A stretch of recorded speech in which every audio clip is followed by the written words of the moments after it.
যেহেতু আমরা নিজেই মজলুম হয়েছি, আমরা কাউকে মজলুম বানাতে চাই না। আমরা কি চাই? আমরা চাই একটি সাম্যের বাংলাদেশ, একটি দুর্নীতিমুক্ত বাংলাদেশ, একটি চাঁদাবাজ মুক্ত বাংলাদেশ, একটি দখলবাজ মুক্ত বাংলাদেশ, একটি আধিপত্যবাদ মুক্ত বাংলাদেশ। আমরা চাই আমাদের যুব সমাজ যে দাবি নিয়ে, মৌলিক দাবি নিয়ে রাস্তায় নেমেছিল আর চিৎকার দিয়ে বলেছিল উই ওয়ান্ট জাস্টিস, আমরা চাই সেই ন্যায় বিচারের বাংলাদেশ। এই বাংলাদেশ যারা গড়ার কথা বলবেন, তাদের নিজেদের চরিত্র দিয়ে প্রমাণ করতে হবে যে তারা এটার উপযুক্ত। কোন অসৎ দুর্নীতিবাজ তারা যদি অনেক সুন্দর সুন্দর কথা এবং গল্প শোনায়, এদেরকে কখনো বিশ্বাস করবেন না। এরা নির্বাচনেই রঙিন স্বপ্ন দেখিয়ে মজার মজার কথা বলে আপনাদেরকে একেবারে দেখবেন যে চৌথাই আসমানে পাঠিয়ে দিচ্ছে। এরা ধোঁকাবাজ, চিনে রাখবেন। এদেরকে ইয়েস বলবেন না, এদেরকে কি বলবেন? এদেরকে বলবেন তোমাদের জন্য লাল কার্ড। কি কার্ড? সংগ্রামী বন্ধুগণ, দেশ আমাদের সকলের। এই দেশটিতে আমরা 4টি ধর্মের মানুষ বসবাস করি: মুসলমান, হিন্দু, বৌদ্ধ, খ্রিস্টান। দেশটা একটা ফুলের বাগানের মতো। আল্লাহ যেমন মুসলমানদেরকে পয়দা করেছেন, তেমনি অন্য ধর্মের লোকদেরকেও পয়দা করেছেন। আমরা কেউ আল্লাহর কাছে আবেদন করে এই দেশে পয়দা হইনি, আল্লাহ তার ইচ্ছা মতো পয়দা করেছেন। আল্লাহ সকলের রিজেক দাতা, সকলকে সম্মান দেন। আপনার আমার কোনো অধিকার নেই ধর্মের ভিত্তিতে কাউকে আঘাত দেওয়ার, কারো ক্ষতি করার কোনো অধিকার আমাদের নেই। বরঞ্চ আমাদেরকে মিলেমিশে একটা উন্নত মানবিক সমাজ এখানে গড়তে হবে। ধর্ম চাপিয়ে দেওয়ার বিষয় নয়, ধর্মীয় মানুষের অন্তরের আবেগ দিয়ে গ্রহণ করার বিষয়। অতএব কোরআনের সুস্পষ্ট নির্দেশনা, লা ইকরাহা ফিদ্দিন, দিনের ব্যাপারে কোনো জবরদস্তি চলবে না। আমরা বাংলাদেশকে ন্যায় ইনসাফের বাংলাদেশ করতে চাই। অনেকে বলে এটার মডেল কি হবে? এটা কি ইরান হবে, না আফগানিস্তান হবে, না পাকিস্তান হবে? আমরা বলি না, এটা বাংলাদেশ হবে। আর যদি মডেল বলেন, তাহলে দুনিয়ার সর্বশ্রেষ্ঠ স্বীকৃত শাসন, যেটা আল্লাহর নবী মুহাম্মদুর রাসূলুল্লাহ সাল্লাল্লাহু আলাইহি ওয়াসাল্লাম জগৎবাসীকে উপহার দিয়েছিলেন, যেখানে সকল ধর্মবর্ণের মানুষের অধিকার নিশ্চিত হয়েছিল, সেই মদিনার মডেল আপনি বলতে পারেন। এর বাইরে আমাদের কাছে কোনো মডেল নাই ভাই। আমরা বাংলাদেশকে আফগান বানাতে চাই না, ইরান বানাতে চাই না, পাকিস্তান বানাতে চাই না, অন্য কোনো দেশ বানাতে চাই না। প্রিয় গর্বের বাংলাদেশকে গর্বের বাংলাদেশ হিসাবে বানাতে চাই। আমরা মিথ্যা কোনো আশ্বাস নির্বাচন সামনে রেখে দিচ্ছি না, দিব না। যা আমরা পারবো না তা আমরা বলবো না, যা আমাদের কর্তব্য বলে মনে করি শুধু তাই বলবো। আমরা কাউকে ভাই বেকার ভাতা দিব না। বেকার ভাতার মানে হচ্ছে বেকারের কারখানা তৈরি করা। আমরা কোনো বেকারের কারখানা তৈরি করব না। আমরা দেশের প্রত্যেকটি সক্ষম নারী পুরুষের হাতকে আমরা দক্ষ হাতে পরিণত করতে চাই। বেকার ভাতা নয়, তাদের হাতে আমরা মর্যাদাপূর্ণ কাজ তুলে দিতে চাই। সে বুক ফুলিয়ে বলবে, আমি কোনো কারো দয়ার দানে চলতে চাই না, আল্লাহর দেওয়া মেধা এবং যোগ্যতা খাটিয়ে আমি সম্মানের সাথে বাঁচতে চাই। এইভাবে যখন প্রত্যেকটি নারী পুরুষ দক্ষ হয়ে উঠবে, আত্মবিশ্বাসী হয়ে উঠবে, সেই দিনই বিশ্বের বুকে মাথা উঁচু করে দাঁড়ানো একটা বাংলাদেশ গোটা বিশ্ব দেখতে পাবে ইনশাআল্লাহ। আমরা ওই দেশটা করতে চাই। অনেকে বলে মা বোনদের কোনো স্পেস থাকবে, আপনারা যেখানে কাজ করবেন, দেশ চালাবেন? আচ্ছা, মা বোন নাই কার কার গড়ে একটু হাত তুলেন তো দেখি। ওরে বাবা, ঘরের ভিতরে চলতে পারেন তো সমাজে চলতে পারবেন না? ঘর আপনার চলে না নারী ছাড়া, সমাজও আপনার চলবে না নারী ছাড়া। নারীদের কিছু কর্মক্ষেত্র আছে, এটা আপনি পারবেন না, আমিও পারবো না। আমার মায়ের, আমার মেয়ের, আমার বোনের, আমার স্ত্রীর কিছু কিছু বিষয় আছে, এটা নারীদের জন্য ডেজিগনেটেড, এটা পুরুষের দ্বারা হবে না। সেই কাজ কে করবে? রাসূলুল্লাহ সাল্লাল্লাহু আলাইহি সাল্লামের জমানায় প্রত্যেকটি যুদ্ধে নারীরা অংশগ্রহণ করেছেন। যুদ্ধের চাইতে কঠিন কোনো কাজ আছে? সেই কাজে যদি সম্মানের সাথে নারীরা দেশপ্রেম বুকে নিয়ে অংশগ্রহণ করতে পারেন, তাহলে দেশের প্রত্যেকটি সেক্টরে আমার মা বোনেরাও কাজ করবেন ইনশাআল্লাহ।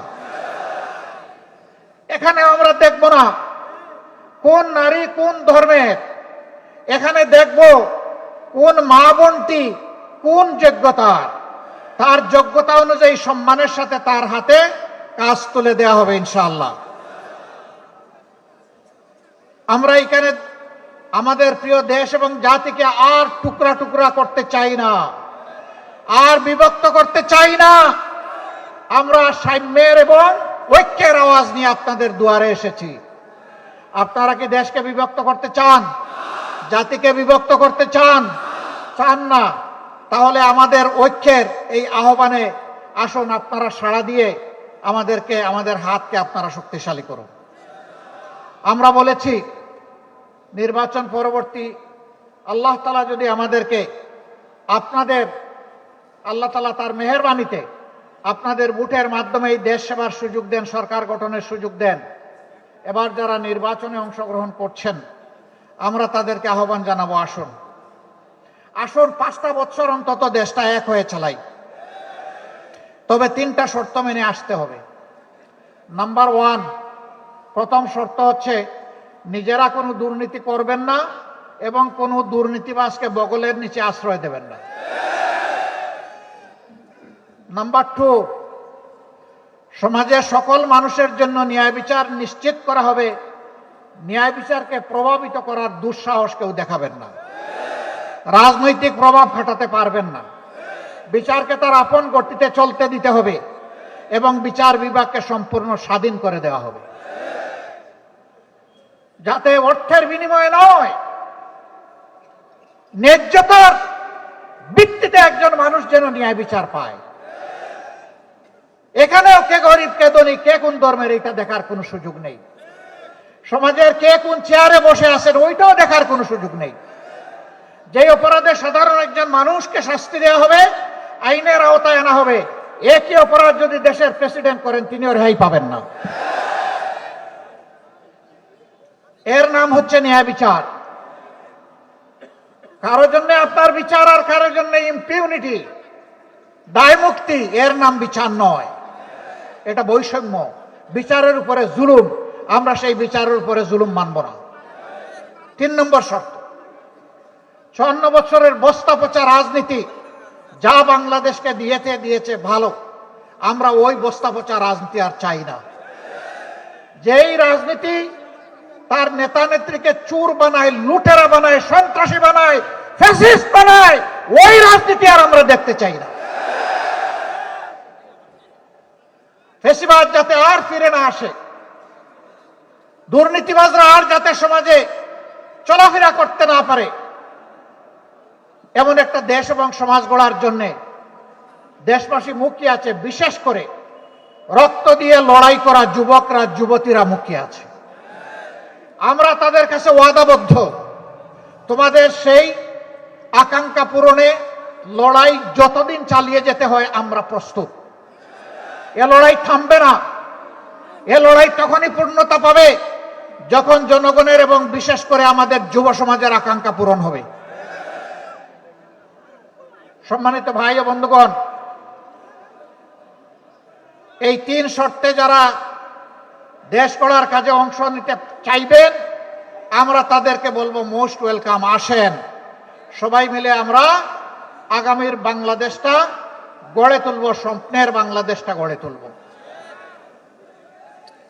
এবার আসেন, জাতীয় পর্যায়ে তো অনেক কিছু বললাম, রংপুরের ব্যাপারে কি বলা যায়? এখানকার মানুষ খুবই ভালো, এত ভালো যে নিজের দাবিটাও ভালো করে বলে না, এত ভদ্র নিজের দাবি আদায়ে মজবুত লড়াইও করে না। তাই বলে কি রংপুরের মানুষ আমাদের সৎ ভাই? না, আমরা পরস্পর ভাই ভাই। কিন্তু 54 বছর কি আচরণ করা হয়েছে রংপুরবাসীর সাথে, এর সাক্ষী আপনারা, আমি নই। রংপুর এই বিভাগ কি অপরাধ করেছে? বাংলাদেশের শস্য ভাণ্ডার এই উত্তরবঙ্গ, কিন্তু এই শস্য যারা ফলায় তাদের মুখের দিকে তাকানোর কোনো দায়িত্ব কি সরকারের নাই? যদি থেকে থাকে তাহলে প্রতি বছর বর্ষা আসার সাথে সাথে এই এলাকার মানুষ আতঙ্কগ্রস্ত হয়ে পড়ে কেন? তিস্তা, ধরলা, ব্রহ্মপুত্র, আরেকটা কি জানি, করতোয়া নাকি না? হ্যাঁ, করতোয়া। এই যে নদীগুলো, এইগুলো আল্লাহর দান, বিশাল নিয়ামত, কিন্তু দশকের পর দশক এই নদীগুলোর উপরে অত্যাচার করা হয়েছে। এগুলাকে জীবন দিয়ে রাখা হয়নি, বাজেট বরাদ্দ হয়েছে, নদীর বালু উপরে উঠে নাই, টাকা পকেটে এবং পেটে চলে গেছে। যার কারণে আজকে যখন ঢাকা থেকে আসছিলাম, উপর থেকে দেখলাম এত নদী নয়, এক একটা বিশাল মরুভূমি। এই নদীকে জীবন ফিরিয়ে দিতে হবে। নদী জীবন ফিরে পেলে উত্তরবঙ্গ জীবন ফিরে পাবে ইনশাআল্লাহ। তাই তিস্তা পরিকল্পনা বাস্তবায়নের কোনো বিকল্প নাই। কার ভালো লাগলো আর কার লাগলো না এগুলা দেখার আমাদের সময় নাই। আল্লাহ যদি আমাদেরকে দায়িত্ব দেন, আমরা কথা দিচ্ছি উত্তরবঙ্গে সর্বপ্রথম আমরা ওখানেই কুদাল দিয়ে কূপ দিব ইনশাআল্লাহ। ওটাই আগে বাস্তবায়ন করবো ইনশাআল্লাহ। এই তিস্তাকে জীবন দেওয়ার মাধ্যমে গোটা উত্তরবঙ্গকে আমরা জীবন্ত করে তুলবো ইনশাআল্লাহ। এইখানে তিস্তা মহাপরিকল্পনা যখনই বাস্তবায়ন হবে তখন অনেকগুলা উন্নয়নের দুয়ার খুলে যাবে। আমরা ইনশাআল্লাহ জায়গায় জায়গায় এগ্রো বেসড ইন্ডাস্ট্রি গড়ে তুলব। আপনাদের পণ্যের ন্যায্য মূল্য নিশ্চিত করা হবে, পণ্য সংরক্ষণের যথাযথ ব্যবস্থা করা হবে। ফলমূল যা ফলে উত্তরবঙ্গে তা দিয়ে সারা বছর বাংলাদেশের মানুষ আনন্দে খেতে পারত, কিন্তু এগুলা সংরক্ষণের কোনো ব্যবস্থা নেই বলে খুব তাড়াহুড়া করে পচে গলে অথবা বিক্রি করে সব শেষ হয়ে যায়। আমরা এই যন্ত্রণা থেকেও উত্তরবঙ্গের আমাদের চাষি কৃষক ভাইদেরকে বের করে আনতে চাই। এখনো মান্দাতার আমলের কৃষি ব্যবস্থা এখানে চলবে কেন? যুগ বহুদূর এগিয়ে গিয়েছে। আমরা আধুনিক প্রযুক্তি নির্ভর কৃষি শিল্পের বিপ্লব ঘটাবো ইনশাআল্লাহ। এই বিপ্লব শুধু উত্তরবঙ্গের ভাগ্য খুলে দিবে না, এই বিপ্লব বাংলাদেশের 18 কোটি মানুষের কপাল খুলে দেবে। আমরা উত্তরবঙ্গকে কৃষি বিপ্লবের রাজধানীতে পরিণত করতে চাই। এর জন্যে কৃষি প্রযুক্তি ভিত্তিক বিশ্ববিদ্যালয় গড়তে হয়, তাই করা হবে ইনশাআল্লাহ। ইন্ডাস্ট্রি স্থাপন করতে হয়, সেইটা করা হবে। সরকারি, বেসরকারি এবং যৌথ উদ্যোগ সব কিছুতে যদি আমরা সেই উদ্যোগ নিতে পারি, বিদেশিরাও এখানে বিনিয়োগ করতে আসবে। এরকম যখন ইন্ডাস্ট্রিয়াল বেস হয়ে যাবে, আর উত্তরবঙ্গের মানুষকে ছোট্ট একটি চাকরির জন্য পেরেশান হয়ে ঢাকার দিকে ছুটতে হবে না। উত্তরবঙ্গই ঢাকার ফ্যাসিলিটি ঘরে ঘরে এনে দেবে। আমরা চাই না উত্তরবঙ্গ আর বঞ্চিত থাকুক। বলবেন যে এরকম তো যুগে যুগে অনেকেই বলেছে, আপনারা যে কথা রাখবেন তার নিশ্চয়তা কি? আমরা 5 আগস্ট বলেছিলাম আমরা কথা রাখবো, হে জাতি আমরা মজলুম, কিন্তু আমরা কারো উপর থেকে প্রতিশোধ নিব না। আল্লাহর কসম, একটা মানুষের দিকে আমরা হাত বাড়াইনি। আমরা কি কথা রেখেছি? আমরা বলেছিলাম আর্থিকভাবে আমাদেরকে ক্ষতিগ্রস্ত করা হয়েছে, কিন্তু তাই বলে আমরা চাঁদাবাজি করব, এটা হবে না। আমরা কি চাঁদাবাজি করেছি? আপনাদের সাথে দেওয়া কথা আমরা রক্ষা করেছি। আমরা বলেছিলাম আমরা মামলা বাণিজ্যে নামবো না, আমরা নামি নাই। আমরা কি কথা রাখতে পেরেছি? ইনশাআল্লাহ আমরা কথা রাখবো। আমাদের দুইজন ভাই মাত্র 5 বছরের জন্য 3টা মন্ত্রণালয় পরিচালনা করেছিলেন। সততা, স্বচ্ছতা এবং দক্ষতার সাথে তারা সেই মন্ত্রণালয় পরিচালনা করেছেন। তারা সৎ ছিলেন, তারা স্মার্ট ছিলেন। তাদের দিকে কেউ আঙ্গুল তোলার সাহস করে নাই। যে এই মন্ত্রণালয়ে অপরাধ হয়েছে অথবা এখানে স্বজনপ্রীতি করা হয়েছে, এটা বলার সাহস কারো হয় নাই। কেন জানেন? তারা আল্লাহকে ভয় করতেন। আমরা যে কথাগুলো আপনাদেরকে বলছি, আমাদের সবগুলা কথার সাক্ষী হয়ে যাচ্ছেন স্বয়ং আল্লাহ রাব্বুল আলামিন। আমরা সেই আল্লাহকে ভয় করি। আল্লাহকে ভয় করে আপনাদেরকে সাথে নিয়ে, আপনাদের সাথে পরামর্শ করে উত্তরবঙ্গকে নতুনভাবে সাজাবো ইনশাআল্লাহ। এই সাজানোর কাজে আপনারা জান প্রাণ দিয়ে, ভালোবাসা দিয়ে আমাদেরকে কবুল করবেন। আলহামদুলিল্লাহ। এবার আমি আপনাদের সাথে পরিচয় করিয়ে দিচ্ছি। আপনারা চিনেন, সেই চেনা মানুষগুলোকেই আবার আপনাদের কাছে আমি পরিচয় করিয়ে দিচ্ছি। রংপুর 1 নম্বর আসন থেকে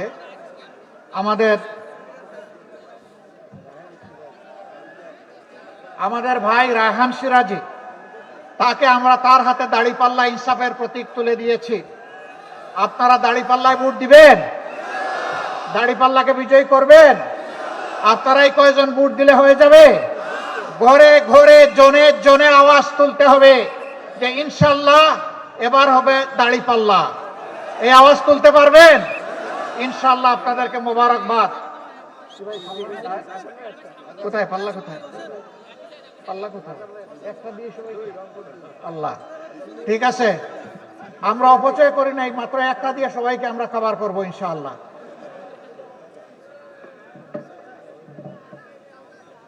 তারপরে রংপুর 2,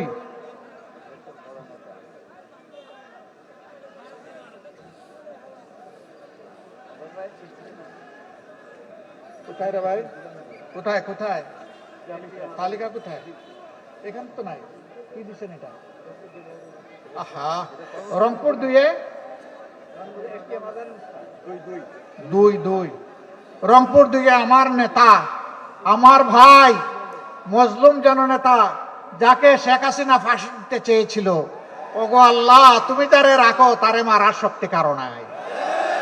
রাব্বুল আলামিন, তুমি যখন তাকে রেখেই দিয়েছো, তখন মানুষের খেদমত করার, সেবা করার, দেশকে নেতৃত্ব দেওয়ার সুযোগটাও তুমি দান করো।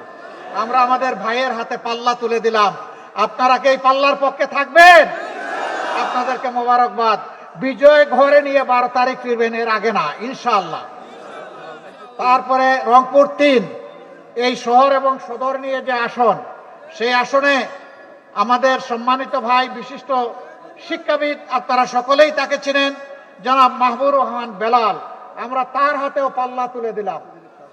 আলহামদুলিল্লাহ।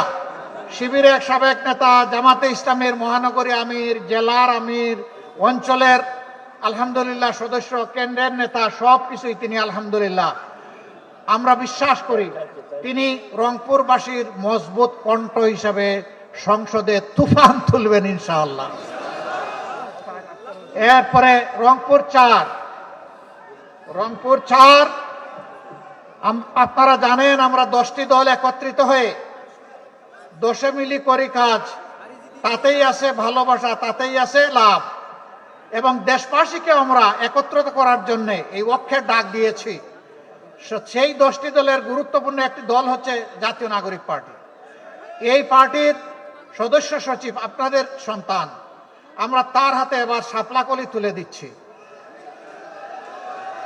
মার্কা একটাই, যেখানে পাল্লা ওখানে পাল্লা, সবাই পাল্লা। যেখানে শাপলাকলি ওখানে সবাই আমরা শাপলাকলি। তো এই আসনে আমরা সবাই শাপলাকলি ইনশাআল্লাহ। তারও বিজয় নিয়ে আমরা ঘরে ফিরবো ইনশাআল্লাহ। এরপরে রংপুর 5, আরেক মজলুম নেতা, দীর্ঘদিন জেলে ছিলেন, আপনারা তাকে চিনেন, সাবেক উপজেলা চেয়ারম্যান জনাব বিশিষ্ট শিক্ষাবিদ জনাব গুলাম রব্বানী। তার হাতেও আমরা ইনসাফের প্রতীক এই দাড়িপাল্লা তুলে দিলাম। আপনারা দাড়িপাল্লাকে কবুল করলেন? আলহামদুলিল্লাহ। এ বিজয় ঘরে নিয়ে আমরা ফিরবো ইনশাআল্লাহ তাআলা আজিম। তারপরে রংপুর 6 বিশিষ্ট আলেমে দ্বীন, আপনাদের সকলের পরিচিত মুফাসসিরে কোরআন জনাব ভাই নুরুল আমিন, তাকে আমরা দিয়েছি 6 নম্বর আসনে। এই আসনটি রংপুরবাসীর বুক থেকে একবার হাইজ্যাক হয়ে গিয়েছিল, আবার রংপুরবাসীর বুকে ফিরে আসবে ইনশাআল্লাহ। ইনসাফের প্রতীক দাঁড়িপাল্লায় ভর করে আসন রংপুরের কাছে ফিরে আসবে, বাইরের কারো কাছে যাচ্ছে না। আমরা তার হাতে সেটা তুলে দিলাম। আপনারা তারও বিজয় ঘরে নিয়ে আল্লাহর উপর ভরসা করে লড়াই করে যাবেন এবং ঘরে ফিরবেন ইনশাআল্লাহ। 6টা আসনই তো নাকি? আলহামদুলিল্লাহ, সবাইকে মোবারকবাদ। এখানে আমাদের সঙ্গী অনেক বন্ধু সংগঠনের নেতৃবৃন্দ আছেন, সকলের বক্তব্য শুনতে পারলে খুবই ভালো লাগতো। অনেকে হয়তো বক্তব্য দিয়েছেন, অনেকে দিতে পারেননি। যারা পারেননি তাদের কাছে আমরা দুঃখ প্রকাশ করছি। আর কিছু না, শেষ একটা খাবার নিয়ে যেতে হবে না? দাড়িপাল্লা যখন সমঝিলেন তখন গণভোট কি করবেন আপনারা? গণভোটে কি বলবেন? গণভোটে হ্যাঁ বলবো ইনশাআল্লাহ।